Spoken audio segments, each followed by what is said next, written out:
Now, is there any meaning to these letters, KR, RSS, SG? What's the meaning of these letters in the account names? Yeah. When you say 2KR and then you say KR, yes, is that supposed to differentiate something from another?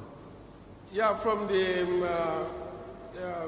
mainly these names will come from either Accountant General or Ministry of Agriculture. So for us, like when they are required to supply the name of the account anytime they are opening an account. So they supply these names. Unfortunately, I don't know what the RSSP stands for, and then 2KR. But in the account opening details, there could be the full name telling us what KR means. Yeah, I think these particular ones, we couldn't find the account opening details, but the account opening details are found. You know, some of them are communicated like that, 2KR.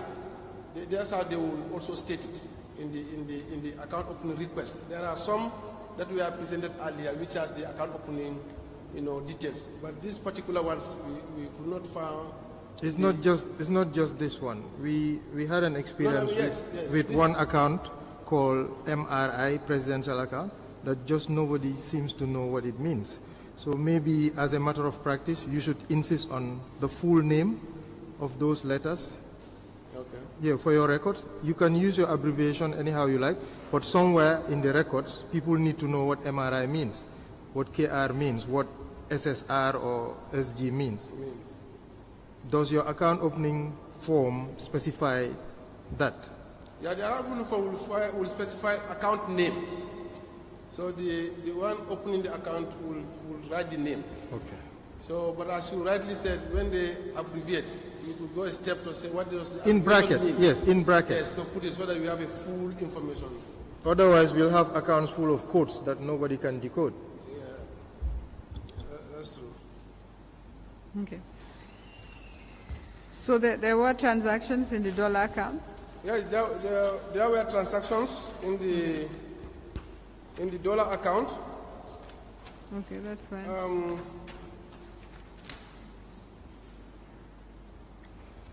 Yes, that is the 03201200146.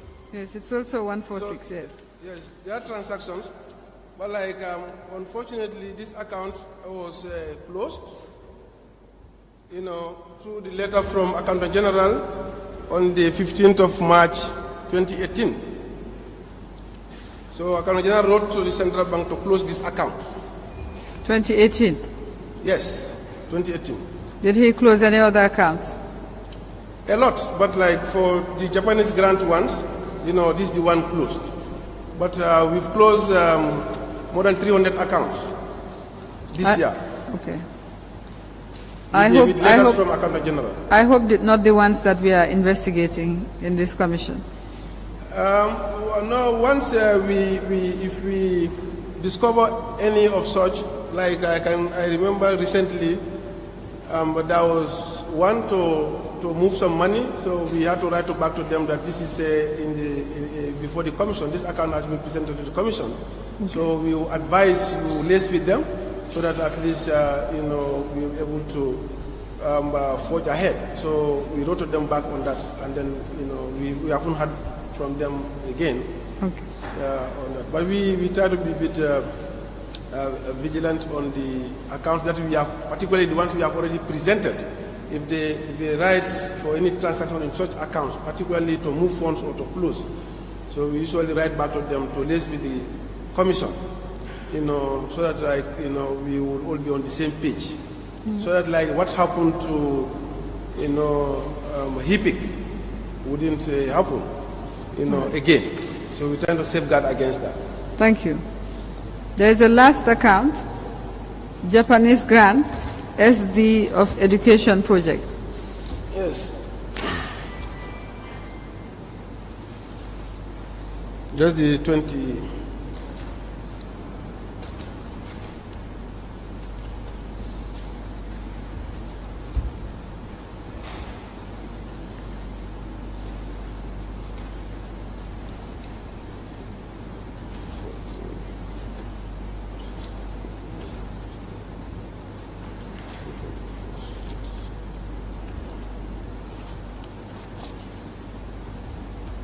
Yeah.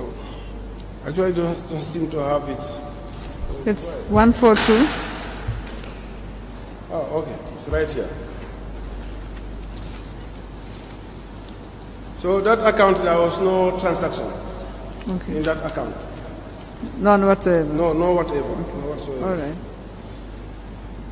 Okay, we can put that aside. Otherwise, we will receive now the 14 accounts, except the one that has no transactions.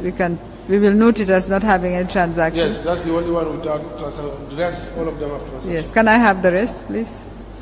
The 14 accounts, together with the account summary. Okay, and then in each file also there is individual summary also. Thank you very much for inside. that.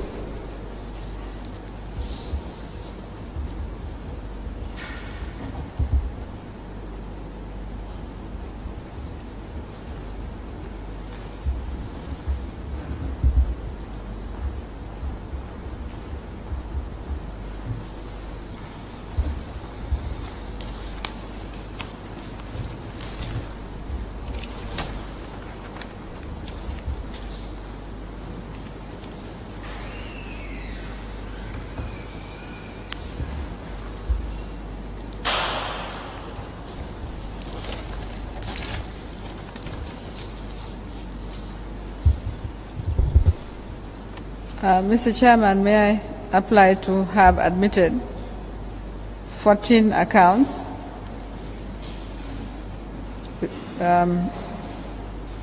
in connection with the Japanese food aid or Japanese grant opened at the Central Bank of the Gambia, together with a summary provided by this witness. The handwritten list that you provided on last transaction dates in your handwriting, that's your handwriting? That's my handwriting, and Yes, in each file also the type 1 is there on first page. Could you just endorse against your handwriting as well? All right, thank you. All right, thank you. Just let him just endorse here and then present it.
tell you. The first 10 accounts were Exhibit 40.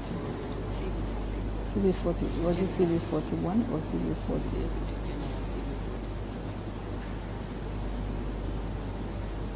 So CB41 to 24. Did he tell me? CB41 to 24.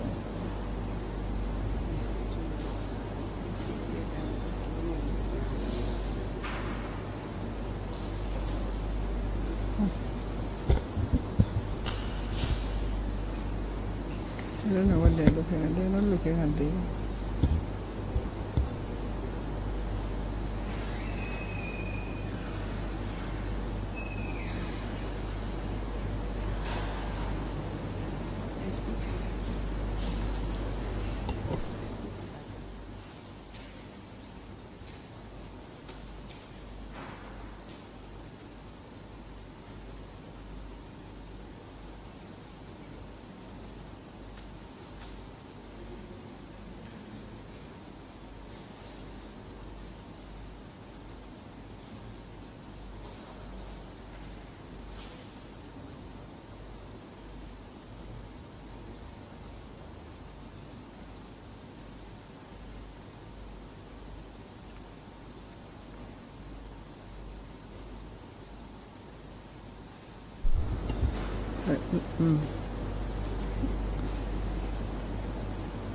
Mr. Chairman, if I may, the first 10 accounts were admitted as CB40. If we may apply for the 14 accounts presented today to be made part of CB40.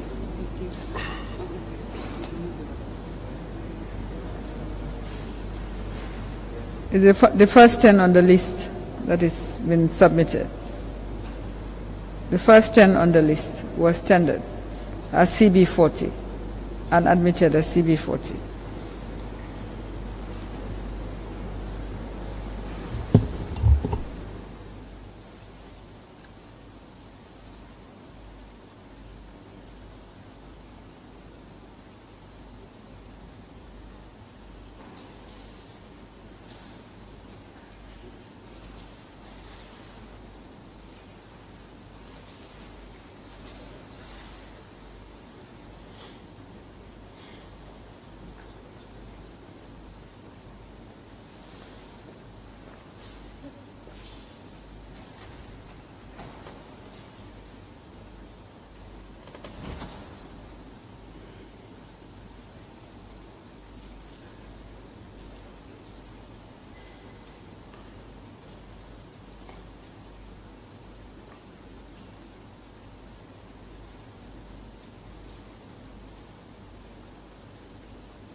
document showing a list of accounts with central bank relating to Japanese rice and other aid for the period 2nd October 1999 to 1st September 2014, admitted marked CB42A.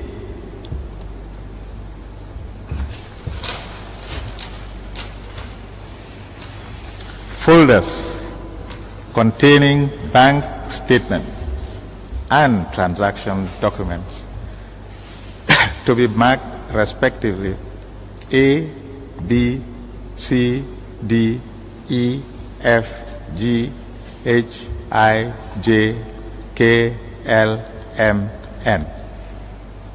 Admitted in a bundle marked CB42B.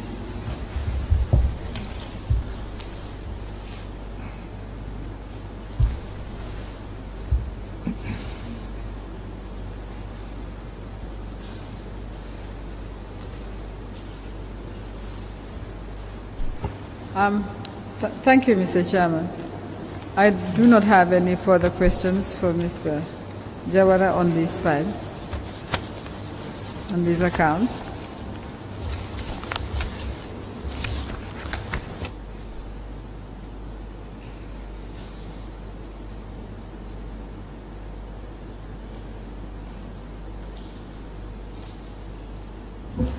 Thank you very much. Mr. Jawara, you may leave. Thank you.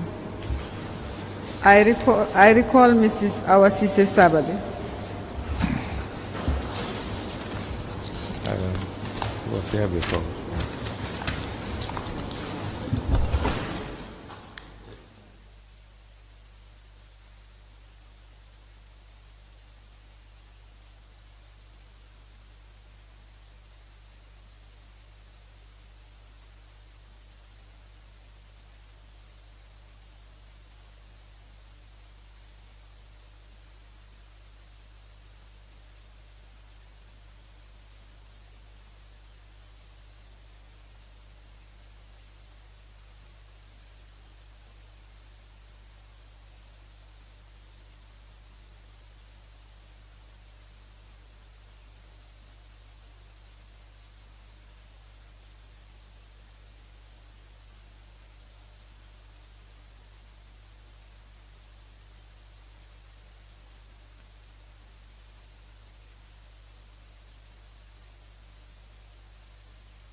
Morning. Please, you can have a seat. Please have a seat.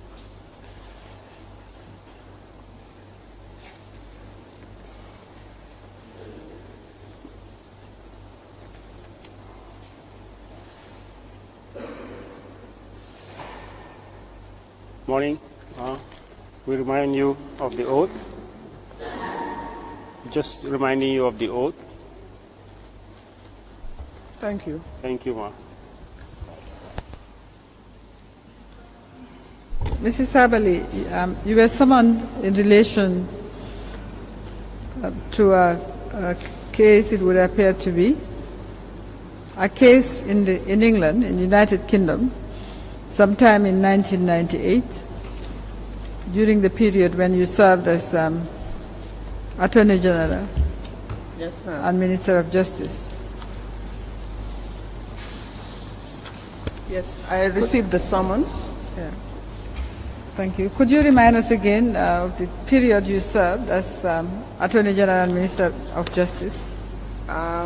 Attorney General and Minister of Justice was after the elections 1997 to 30th July 1998. But of course I acted prior to that. At the time you were referred to as Secretary of State? Yes. Thank you. You are aware of this case? I am aware of this case. It came to the Ministry of Justice through a letter that was received from the Department of State for External Affairs at the time. And they had received the case through diplomatic channels from the High Commission, the British High Commission in the Gambia, forwarding the writ of summons that was issued on behalf of Chantrill's Commercial SA against the government of the Gambia. And they forwarded the letter to us. I have prepared copies for the commission, and in that letter was also copied to the then Secretary General, Office of the President. All right. I see you have two folders. You have forwarded some documents to us. Yes. Do you have a folder that you would like to tender, or do you wish us to tender? Okay, you've prepared a folder for the commission. I prepared a folder for the commission. We appreciate that. They are in accordance with the dates in which communications were received and documents were received. Right. Maybe if we go through them first, or you want us to tender them and then go through them after. It depends on the procedure the commission would want to adopt. Okay.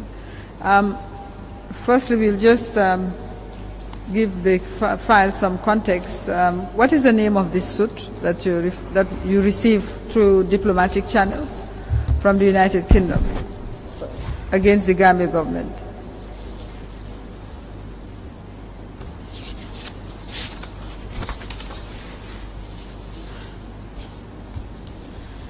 It's Chantrill's Commercial SA as plaintiffs and the government of the Republic of the Gambia defendants. Could you spell Chantrill's for the record? CHANTRILS commercial, then S.A. as the plaintiffs. And could you give us the suit number and the Well, they have it as court? 1997 folio 2306 in the High Court of Justice, Queen's Bench Division, Commercial Court. Thank you very much. What we're going to do, we will apply to have your folder admitted, then we'll give it back to you so that you can take the commission through the events as they unfolded, chronologically as you indicated. Okay. That's fine. Can I have the file, please?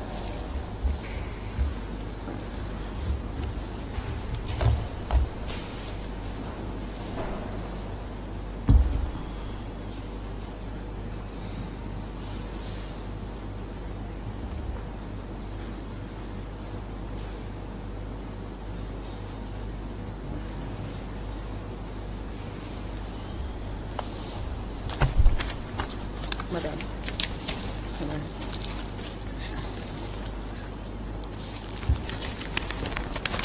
just add it to the file?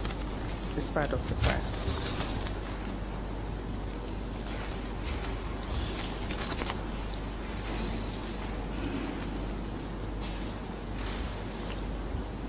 That's a copy of the acknowledgement that was filed on our behalf in the court by our solicitors in England.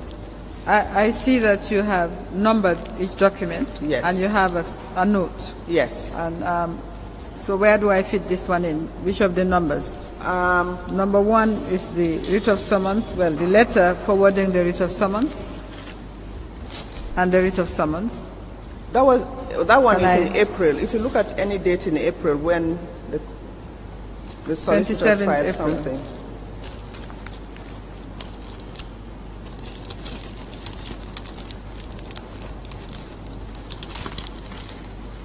I didn't give it a number because it stood alone.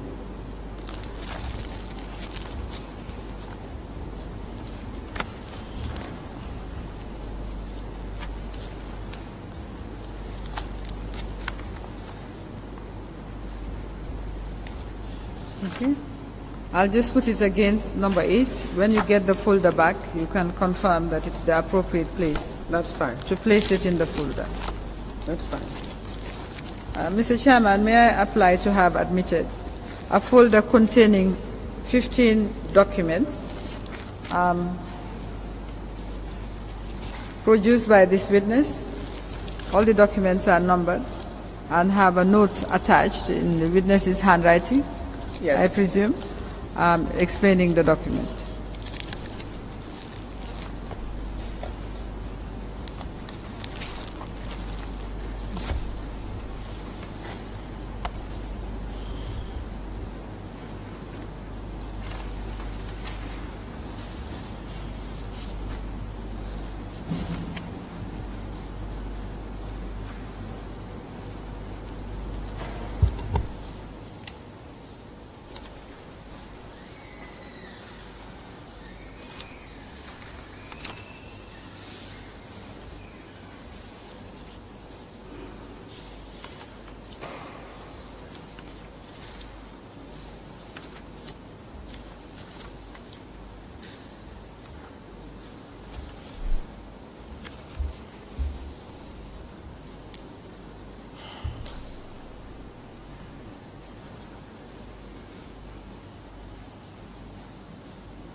folder containing the writ of summons issued on 17th December 1997 by the Queen's Bench Division of the High Court of England between Chantrill's Commercial SA versus the Republic of the Gambia, plus correspondence between the parties and others concerning the said suit or matters leading thereto.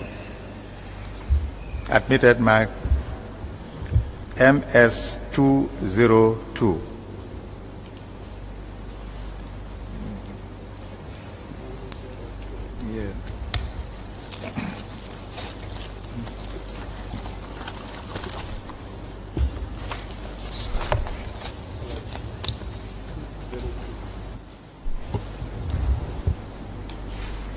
Could you give the witness the folder after it's marked, please?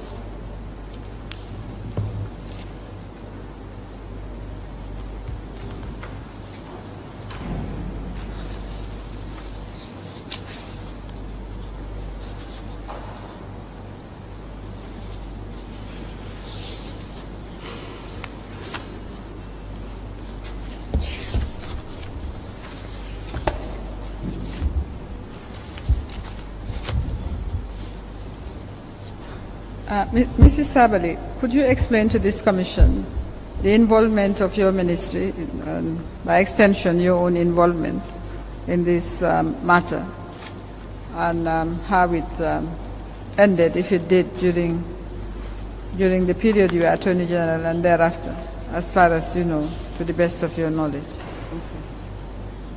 I don't know how it ended because I was fired on the 30th, but we'll come to that.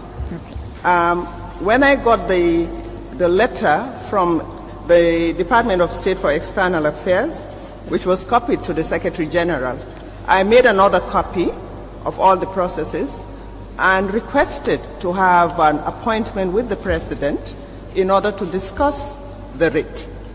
I called the Secretary General, he was then Mr. Aliungam, and I told him I received this letter from External Affairs and it was copied to his office. He did not confirm whether he received his, but then I said I was making another copy. And there is an urgency in this matter because we have a time frame within which to file our acknowledgement of receipt of the writ.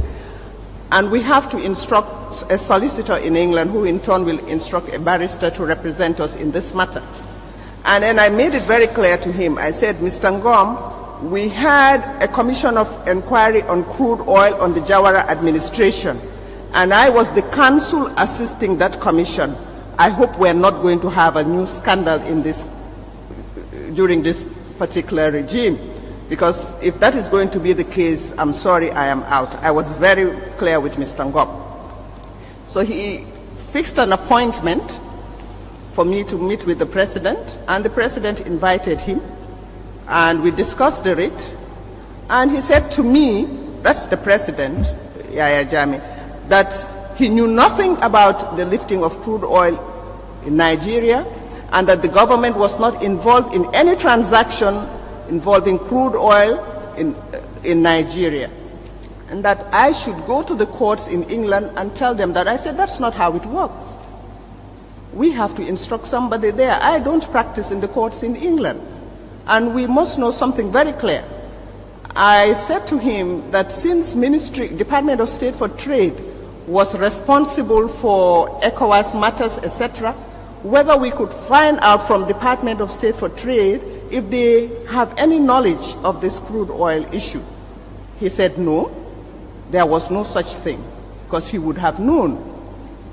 So I contacted Mr. Amisa. He was a consultant once for the Gambia. He was working with a firm of solicitors in England. He put us through to a firm. He said he was no longer practicing, and that was how we instructed this particular firm. Was it the Ghanaian, Justice Austin Amisa? Amisa, yes, Austin Amisa. And he put us through to those people, and that was how I wrote to one Mr. Lloyds there on the 25th of February 1998, And I told him that we were served with this particular case and set out our position as a government that we know nothing about this and would like them to handle the matter for us. If I may interrupt you for a moment, just so that we can have the details. Yes. The letter that you received from the Department of State for Foreign Affairs is a letter dated 17 February 1998. Yes, it's a letter dated 17 February 1998. And it also had attached to it the writ. It has the note verbal number 6 of 98 from the British High Commission in the Gambia. Okay. That one is dated 11th February 1998 and the writ attached.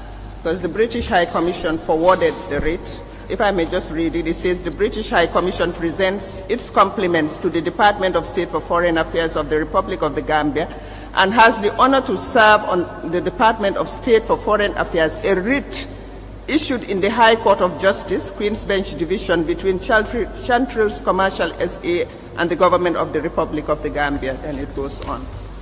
All right, thank you. Could you just tell us what the claim was? Sorry, let me just...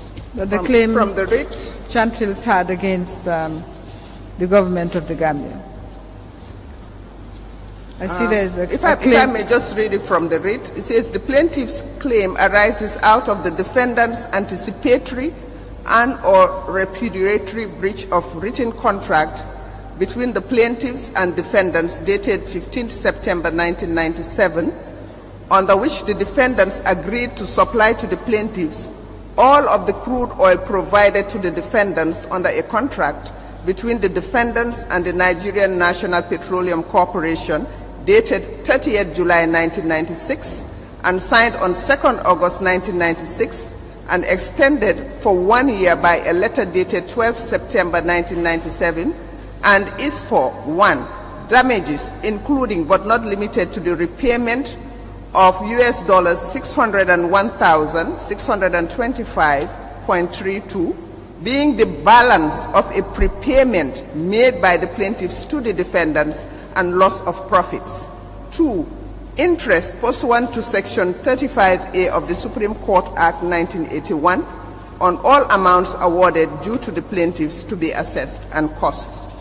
Okay, so what are we to understand from this? That they were claiming, the plaintiff was claiming against the Gambia government for breach of a contract it had with the Gambia government. Yes. In respect of the lifting of crude oil from Nigeria. Yes. And that in fact it had given the Gambia government an advance payment, yes. And 601,625 United States dollars is outstanding. Yes. From that advance. Yes. All right. Thank you very much. All right. We can proceed. You said you contacted... Sorry, before you proceed. Yes. From your conversation with the ex-president, when he said he had no idea about this oil lifting, is it normal to be served a summon like this in the High Court of England on a matter you have no idea about? Yes, that's why if you will just allow me to proceed with the folder, you will see where we were attempting to set aside the service of the writ of summons on the grounds that we know nothing about this. But then we got other documents which said no. If you read the documents, they're saying no. There was a first contract and then came the second contract. But I will show you where the president... you were misled by the president when he said... Well, I'll show you where there is a document which will show where the government acknowledged that there was a first contract. I am not a lawyer. Yes, I'm a financial person. I want you to answer to me yes or no. No. You were misled by the ex-president when he said to you, point blank, he didn't know about the deal. Yes, I was misled. He said he didn't know, and he subsequently said that this concession was given to him by Abacha to assist him in starting his political career. And there is a document which shows where I asked him about the bank's account because it was repeated in both contracts, and he said they received, the money was being managed by a committee and for APRC, and that they were receiving the funds or paying the funds into a local bank account in Dallas. So when he said his political career, it meant Nigeria's support was not to the country but to the person. Not Nigeria, he said Mr. Abacha. Okay, Abacha, who was then the president of Nigeria. So one president was helping another president? In his political career. But if you look at the first contract, it was in 1996, and that was when we had the first presidential election. So it had moved from bilateral issues to president issues, well, or it never was bilateral? Well, I followed the evidence of Dominic Mendy. It should have been bilateral, but this was what he told me, and all the things I told, whatever I said or wrote to the lawyers, were things that he told me, and whenever I had a meeting with him, his Secretary General was present. Thank you for now. Mrs. Sabali, maybe we will resume from when, then maybe everything will become clearer as we proceed.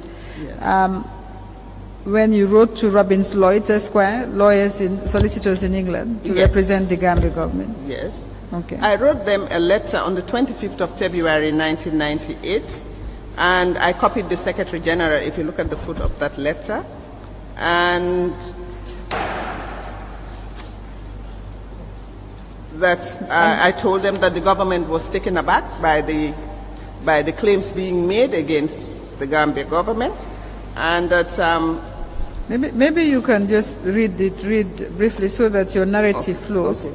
Okay. And we understand. We have been served with a writ of summons from the High Court of the Justice, Queen's Bench Division Commercial Court. The writ was issued by Clyde and Co. of 51 East Cheap, London, EC3M IGP, acting as solicitors for the plaintiffs. The government of the Gambia is taken aback by the plaintiffs' claim and instructs my Department of State as follows. 1. The government of the Republic of the Gambia did not at any time enter into any contract with the plaintiffs, nor had the government given any person, organization, or institution any power of attorney to enter into any contract with the plaintiffs on the government's behalf.